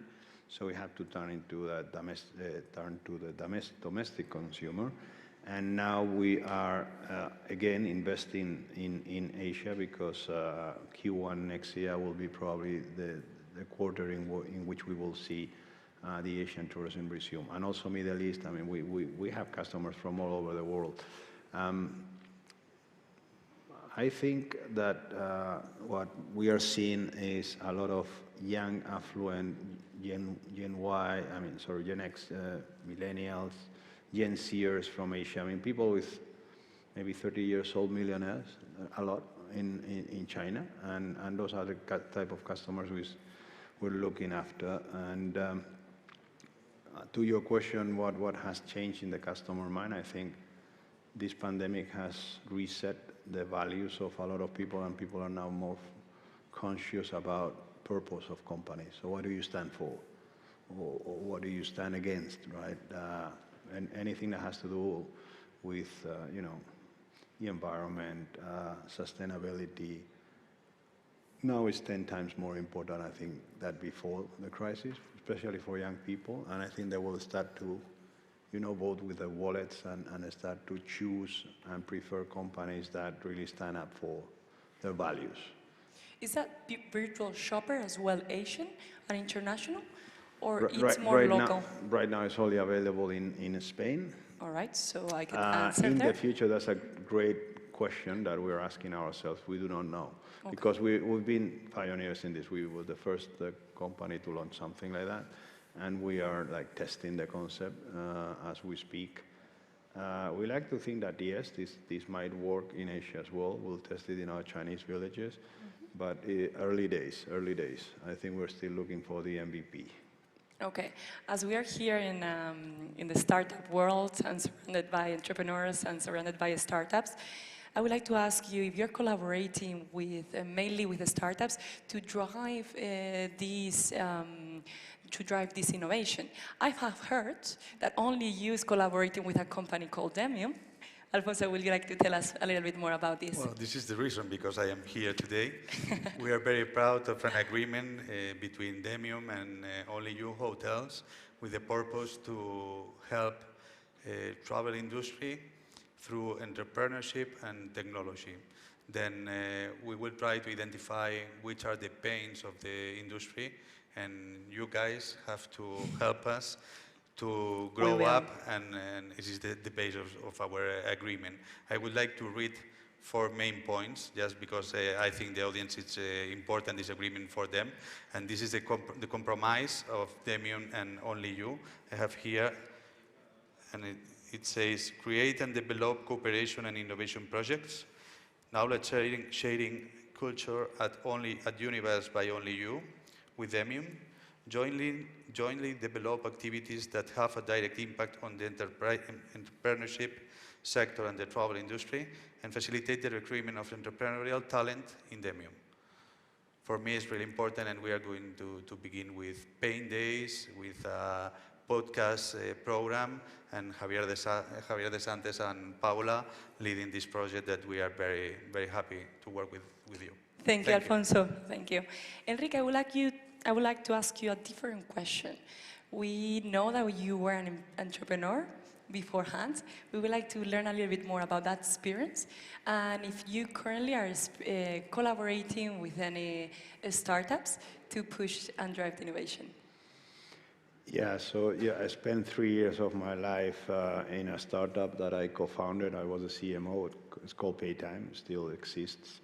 And we incorporated in the US. We moved to New York City at tech, fintech, so very, very tough space. We're competing head-on with Google and Facebook. That's why after raising $2.5 million, we didn't get to the next stage, because nobody invests in you if you are competing head-to-head against Google and Facebook. They call it the kill zone. And, but the learning curve was amazing. I mean, we were working with a lot of corporates, and my piece of advice for startups is beware of corporates, because they will make you waste a lot of time, right? They move at different speed. For a startup, our resources are key and critical, and a startup collaborating with a corporate is like an ant trying to mate with an elephant, right? It's very difficult. So there are some corporates that get it, and we work with Procter & Gamble, which is one of the largest companies in the world, but only because they have a very small department that works with a startup, very few people, very senior. They don't have to, ask the board for decisions, and that allows them to be agile, like startups. So that's my piece of advice. Right now, we just closed a deal with Uber for transportation to the village, which is not exactly a startup, but they have still that hunger and that thrust and that hustling, and it's working really well. So I'm trying to close more partnerships with the startups. I truly believe that corporates should work with the startups, because you can learn a lot, and there is an inverse direct correlation between the size of a company and its capacity to innovate, right? The more people you have, the more difficult is it to innovate, right? And innovation among corporations is like sex among teenagers. Everybody is talking about it, but nobody's really doing it, right? So a lot of companies talk about innovating, but they do not innovate. So the way to learn innovation is to work with the startups, but again, difficult to get the right balance between corporations and startups. Do you think the balance and the friction, it's time? Time and resources, because a corporation has a lot of resources, and employee time for a startup is a valuable resource. So for a corporate to do a test 6 months is nothing. 6 months in the life of a startup is an era, right? Like for a corporate, it will be like a very short period. Right? I say, well, I'm going to do this project 6 months. It's fast. For a startup, I mean, you can be dead in 3 months. So that's the key problem, I think. It's resources and it's time. And then it's agility and the need. The startup needs to innovate to survive. The corporate doesn't need to do it, really. I mean, the corporates, a lot of them work fine without major innovation. They only want to innovate when they feel that they're in danger, right? They innovate out of necessity. So I think that's my view, at least. But again, there are companies, especially in the US, that they are super innovative, but because they have these small squads of people that are not in the company, outside of the company, and they work with the startups, and they try things, and they test things, and they have resources that are fast. They give you answers fast. So you will say that corporates need to innovate out of need, but not to lead, right? That's pretty much the trend, I would say. Yeah. Well, it depends in which space you are, right? I'm very curious to see what the banks in Spain do, because fintech is coming at a massive speed, and I know, because I've spoken with a lot of banks, that they are trying to get in the wagon, but I think a lot of them will perish, because millennials and Gen Zers, they do not want a relationship with a bank. Thank you for that. Thank you for that. We're getting close to the end of the session, and I would like to wrap up with an advice. What advice will you give the audience within the travel tech industry to survive in the midterm future? It's a hard question. You got time to think about it. Remember that I said that next generation is going to change the world. Then we need to learn from them. I'm not ready to give them an advice. I am, guys, at your disposal to learn and trying to help to change the travel industry. We need all of you. We need to transform, and we need the tools to digitalization. Then I'm so sorry, but I'm not the key person to give an advice for people that really are entrepreneurs, and I think they have a good future. We'll take it, Alfonso. What about you, Enrique? I think get revenue early. That will be for me. I mean, get revenue early. Yes, I don't believe in this pre-revenue state forever. The only few companies can be pre-revenue for a long time. So if you get somebody to pay for your product early, like maybe a few people, 10 people, 15 people, 20 people, get some income in, and then you prove that you have a business model, and definitely be very careful who you partner with. In terms of what we spoke, resources and time is limited and finite. And I definitely agree that there are new ways of travel from younger people that need to be built by that audience. I mean, a guy like me cannot build the next product for a Gen Zer, because I don't think like them. I'm too old already. So I think this new product has to be built by these young people, and I think there's opportunity. My concern always around tech is that we're living in a monopoly, duopoly of companies that really have access to all the data. They have incredible moats around them, and how you break that. And for that, you will need probably the players like us in the industry to team up and come up with a solution. That's very lengthy, sorry. Completely, Enrique. You got 5 seconds to think about it, but that was a good advice. So we have listened to the advice from the experts, and I would like to thank them for being here today. And a round of applause, the last one for you guys. Thank you. We're moving with Álvaro Callejo into the next item on the agenda. Thank you so much. Thank you. Thank you. Thank you, Enrique.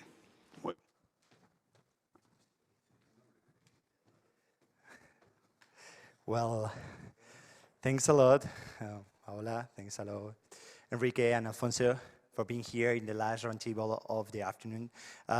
We are reaching out the last part of this event, and it's quite a special part for all the Demium team, and especially for me, because as I told you at the beginning, we wanted to make an event to show our support to the travel industry startup that has been struggling a lot during this year. So to do so, we wanted, in addition to make the event and bringing here people with expertise in the ecosystem, having startups from out of the Demium ecosystem telling us a little bit how they deal with the COVID, how they face the situation and pitching their startup, right, in order to show our support to the ecosystem. So we have invited here, after analyzing a lot of startups that has applied for being here all today with us, thanks for all the companies that has applied and has not been selected at the end. We select 2 companies that will be pitching today. We are going to have a 5-minute speech, each of them, and we will have a closing conversation, 5 minutes, speaking with them a little bit about their impression of the evolution of the sector, right? To start, we have Juanjo Sanz from Uncover City that will be pitching. Juanjo, stage is yours. Thanks. Hello.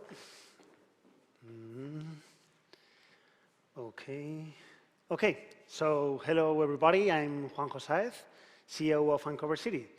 So what is Uncover City? Basically, it's a platform that organizes gastronomic experiences, but with the concept of the surprise. So what does it mean? Basically, our clients want to know where they are going to go, the restaurant, and they want to know what they are going to eat, the dishes, okay? So how it works? First of all, somebody buy our experience. So we send to them a survey, a form with some questions about the allergies, intolerances, tastes, preferences. So we get a perfect and specific gastronomic profile. We match it with our database of restaurants, and we get the perfect restaurant for the occasion and the perfect menu. So we do the reservation, and we start to sending clues of the experience of the restaurant, the chef. So we elevate the surprise concept. And then you get the experience. So the reservation is done, the dishes are already ordered, so you have to let go, enjoy, have fun, and all is done. So as an option, we have also the round trip with Cabify, so it could be like a door-to-door service. So what is the value proposition for our customers? It's obvious the part of that they discover new dishes, new restaurants, they have the element of the surprise. But also they say goodbye to the Netflix effect, so they don't have to waste time selecting, comparing, and so. And they have peace of mind, because they know that we have their gastronomic profile, so they know that we are going to select as they do, okay? And for the other side of the platform, to the restaurants, we bring new quality clients, because it's the target, because we have done the perfect match. Also, there are no show-offs, no cancellations. If you don't know where you're going to go, why to cancel? And also, we have a simplification of the operations and the management, because you know in advance which are the dishes that they are going to eat, and so. So with this scenario, we find a very specific niche, a very specific use case, that is the tourist in the cities, because we think that this is a perfect way to discover the gastronomy of a city, because it's an all-in-one solution, door-to-door. And we know that the channel was the hotels, and we discovered this 2 months before the COVID. So for us was like a very, very hard time, you know, because we were investing a lot in that development to the APIs of the hotels in order to they prescribe our solution. So it was tough and hard, and the thing is, you know, in the startups and in every single company, cash is king, cash was king, and we have to develop new products. So we launched Uncover Home, that is the same essence, it's surprise, but it's in your home. It's basically, we do a partnership with Globo. And then in Christmas, we launched Uncover Wine and Uncover Beer, that is a surprise virtual wine testing and beer testing.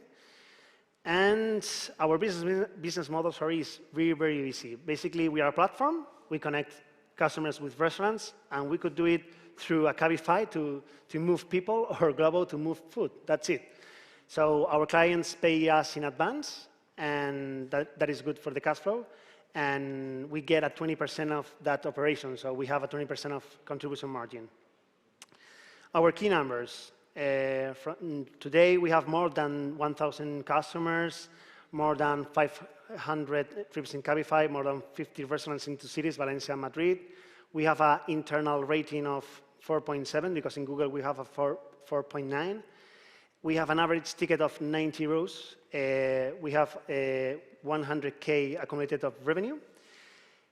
a lifetime value greater than a cost of acquisition, and the 25% of our clients are recommended from other clients.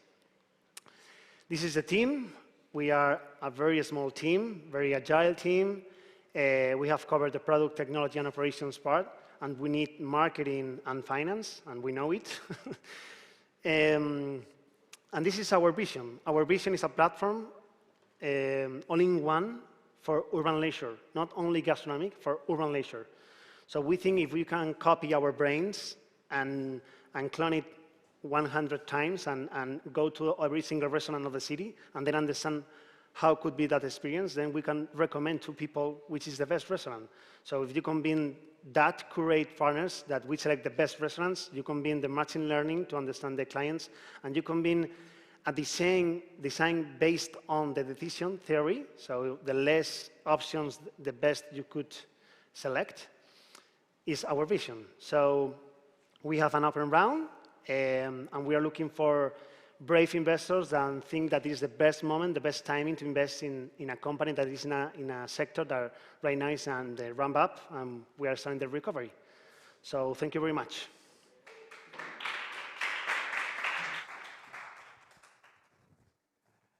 Thank you a lot, Juanjo. We will have the second startup of the day pitching. So we have Sergio Morcillo pitching today Eventeas. Sergio.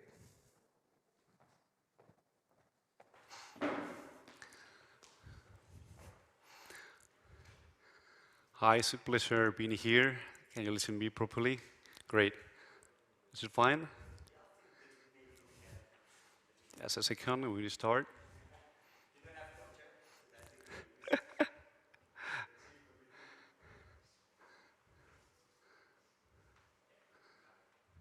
There we go. Thank you. This is Sergio. I'm the CEO and founder of Eventis.com. Eventis.com is a marketplace that helps companies and agencies to make amazing events. We are a marketplace that have more than 3,000 vendors in Spain, in France, in Portugal. We are still growing. What we do is we connect both sides. Companies, this is the website you have. It's like a marketplace where you can find everything you need, right, for the event organization. What you have, our competitive advantages, is that we have the expertise to provide companies and agencies with the right suppliers for the events. We are talking about events. We have suppliers like, now it's pretty important due to COVID, software for events, the right software for your event, which looks like being always assumed, but is not. There's much more than assumed in a corporate event in the virtual world. So we provide software for events. We provide the venues, the places where you want to do the event. We provide the caterings, and one of the most important things we do is that we provide the people for the event. The people for the event is the most difficult thing to deal with. So we have the right speakers. What are the speakers? Speakers are those people that have the right knowledge about one thing, and what they do is to share the knowledge with the audience. So that's one of the most important things that you can find in events, and we are really expert in this material. So we have speakers, we have presenters. Presenters are so important, and now in the digital life we are living, due to COVID, we found that doing an event is pretty difficult. And digital marketing people, resources people, marketing people, they know how to talk, but they don't know how to manage. They don't manage properly how to pass the ball in the field. So that's a good role for the presenters, for the master of ceremonies that we have in events. So we have all the suppliers that you might need. So what we try to do is, in only one platform, in a 360 degrees platform, what we try to do is to provide all the things that you need for the event. So you need the software for the event. You need the right speakers. You need the presenters. You need animation. How important in physical events and in digital events are the animation? Now we are looking at that as one of the most important things, because people needs to attend to the event. So we have the right animation also. And we are a really good opportunity of investment in the MICE industry. What do we simplify? What do we do for the events? What we do is we simplify all the context and we provide only one point of contact. Only talking to events, you can find all the things you need for your event. It's a 360, as I said, event management tool. We provide the quality and trust. We launched the platform in 2017, in November, and from that moment we've done more than 1,000 events and a success rate of 95%, which is quite huge for an event catalog. And we are independent. We are a real advisor. What you have properly when you are a company and you're providing, you're looking for doing an event, what you have is like agencies that try to sell things. We are a consultant. We provide the right thing you do, the right thing you need for this event.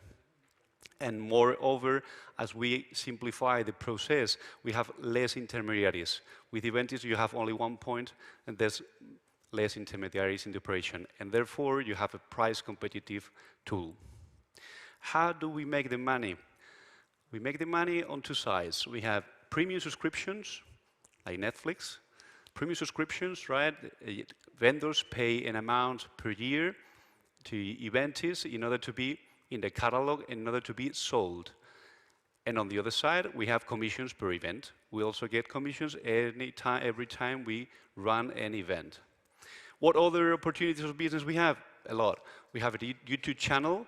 We have a YouTube channel with all the things we are doing. We have marketing. We do marketing and publicity to vendors mainly. Also, we help organizers of events for these conventions, for example, and we announce the conventions. We have an agenda in Eventis that we have an announce of all the events that are running in Europe at this time. And we also want to do in the future ticketing of events. These are the figures of 2019 and how we projected 2020, and we definitely don't need to talk about those figures. What I could say is that our situation now in 2021, it looks like it's going to close as good as in 2019, which was around a 45% increase of regarding 2018. So in 2021, we're going to end up in the same situation as in 2019, which is a really good thing, and only with 1.5 full-time employees and 3 suppliers, three external agents. Our pre-money by that time, these are figures of 2020, we don't really need to think about that. Our pre-money value that's really important is around 2 million euros at this moment, and we are seeking a capital of 300,000 in order to grow in the Spanish market, Portugal and France, and also to increase our operations in Europe. How are we going to spend the money, and what we're going to spend that money that we're going to get? We're going to spend it in B2B account-based marketing, which means we need more leads, we need more company buyers, more agencies that use Eventis at this time, right? Positioning, a better position. In Spain, we have a really good position in SEO and SEM, but we want to grow in Europe, so we're going to invest more than 100,000 in SEO and SEM in Europe. We need automation. We need that the platform really works as a SaaS-enabled marketplace. So we want to invest that money in automation also, in app development, which we don't have by this moment, and also in social selling and events. A social event where we launch the platform in this year, in the second semester. What companies work with Eventis? Mostly big companies. We are talking about always the big multinationals that are operating in the markets, and also local companies that trust in our operations. And by the moment is that. Thank you very much for attention, and see you in eventis.com. Okay.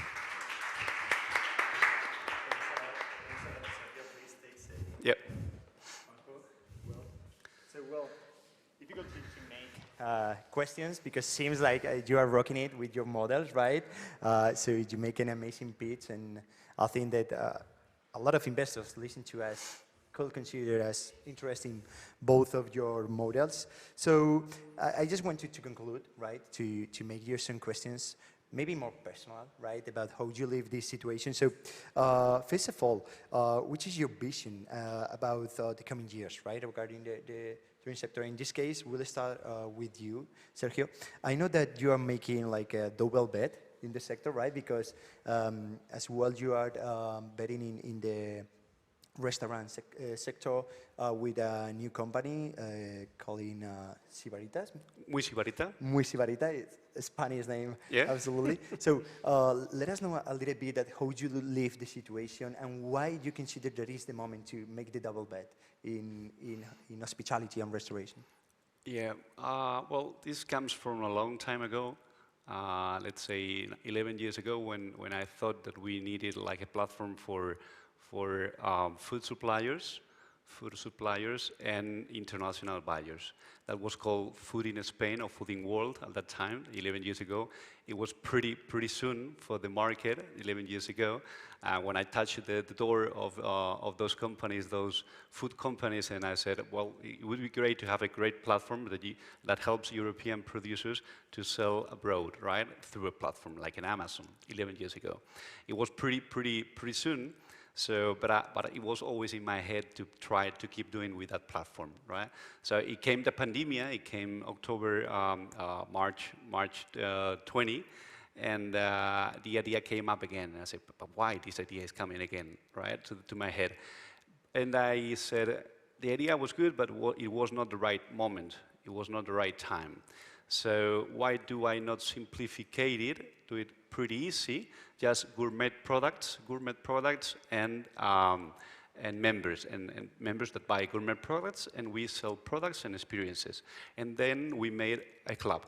So we started doing a club. We started with 1,000 members, then we ran up to 3,000, and now we have like 6,000 members that buy products, buy experiences, and we prescribe amazing gourmet delicatessen products to the market. Yeah. So the perfect timing, we can say, right? So for the people waiting or expecting to go to restaurants and not being able to have that experience of try new food, new products and super high quality products, and putting that products in their houses and closer to them, I think that is an example of how you can use the timing.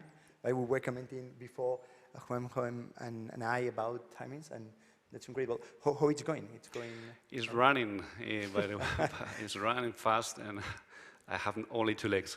Yeah. 2 legs, 2 business, and a lot of things to do. 2 legs, because we started with the digital world. We started doing live, direct in Instagram and in YouTube, and many thousands of people were looking at us, and how do you prescribe products, and how do you enjoy these oysters, this wine, this amazing cheese and ham, and that was on the digital life. But now we are running, in June, we are running a new program, which is called Territory, Sibarita, and we are going to the touristic destinations where the products are produced.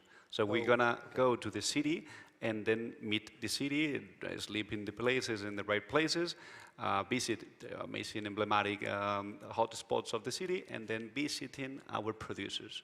So that's a new movement. It's fantastic because it's something that you both are doing, right? That is helping the economy to get recovered, mainly to those restaurants in small villages, maybe in small cities that has not enough attention, maybe, and are trying to get back to the activity and attracting tourists from other countries or even from our own country, and just moving the traffic to them and helping them to get recovered is simply amazing. And I think it's quite connected, right? You are doing it in Cover City. Do you think that in this case, Juanjo, and connecting with it, is maybe the future for these restaurants, be partnering with startups such as Sibarita and Muy Sibarita and in Cover City, in order to get more traffic and take the best from internet? Yeah, sure. I think that the new paradigm, the new, the market of the startups are looking ways for attract people, understand more the customers. Sometimes I think there are gaps that are there. For example, understanding what they want, when they want, and I think that is going to be covered by startups because they are agile, they understand better the customers, and the only way to do things is collaborating. And if you collaborate with restaurants, with hotels, with villages, I think it's going to be the best. So not trying to cover them, I think just to collaborate. I think it's going to be. And for people like you that are super close to restaurant, hotels, tourist ecosystem itself, do you think that the recovery is close? It will be this summer. We will need to wait a little bit more, maybe until the half of 2022? Please. I think that is, right now, we are in the point, or maybe a little bit late. I'm that kind of guy that think, for example, in investment or in stock market, you have to buy when the stock is low. So right now, I think is the moment, because right now we are developing our technology. Right now we are doing our teams. Right now we are talking with our partners. So the growth time is now. So right now is the moment to invest, and it's the moment to buy cheap. So I think it's... Not that cheap, but, but definitely it's a good moment for investors, absolutely.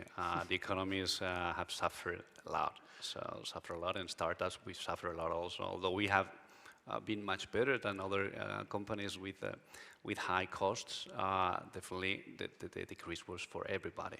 So the valuation of the companies are not the same position as beginning in 2020. So absolutely I agree with my colleague, and I believe that the companies that have demonstrated a good path and good results, absolutely they are good places to be.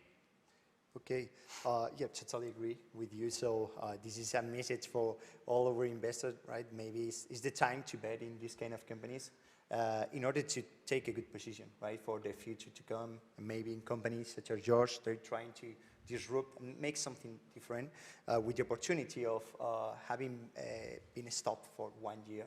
There is no time to think a lot. Last question, and maybe more personally, how do you feel at the beginning of the pandemic? Because we had a lot of participated companies, some of them in the travel industry, so we know that some of them suffered a lot. I personally participate in the board of some of them, struggling a lot. So there's the feeling sometimes that maybe it was not enough support. So I don't know your personal impression. I know that is a controversial topic.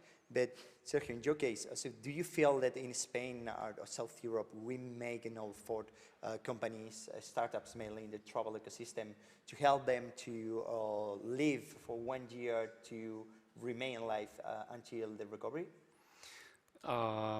This is the first time that a pandemic happens in the last 150 years, and with perspective, I think that it was new for everybody. It was something new, impossible to control, impossible to deal with, and that has stopped a world.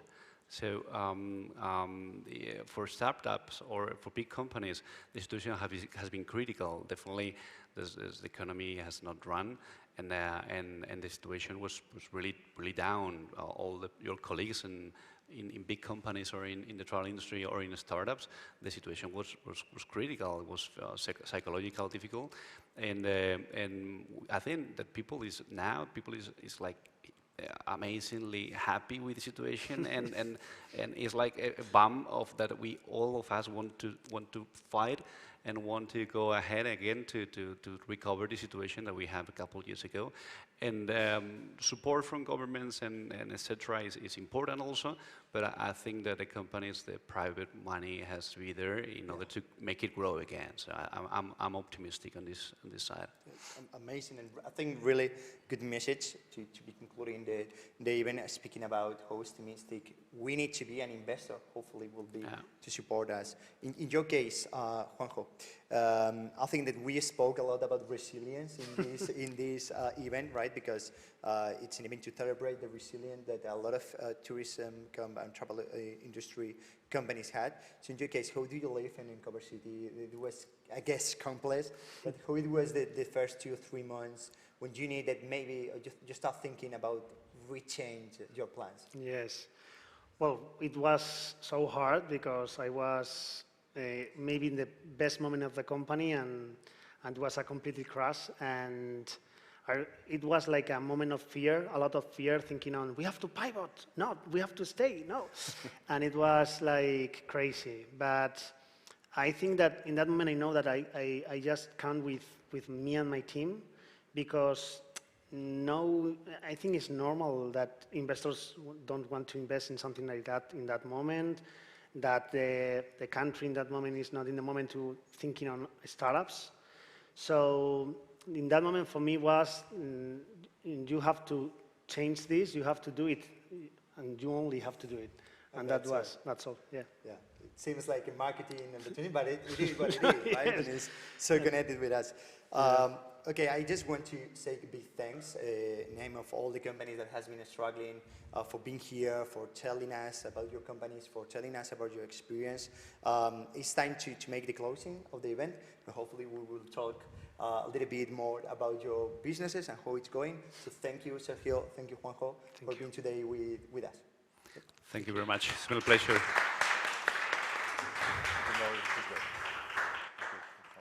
Okay, just to conclude, I would like to invite my co-MC to the stage, Kate. It's been a huge pleasure. Yeah, thank you so much, Alvaro. Thank you to everyone, again, on behalf of myself and the whole Atravo team, for you all being here, for everyone joining online. And also a big thank you to Demium and to Think Bigger for believing in our project, and for also helping us co-organize the event, for the support over the past few months. It's been an amazing pleasure.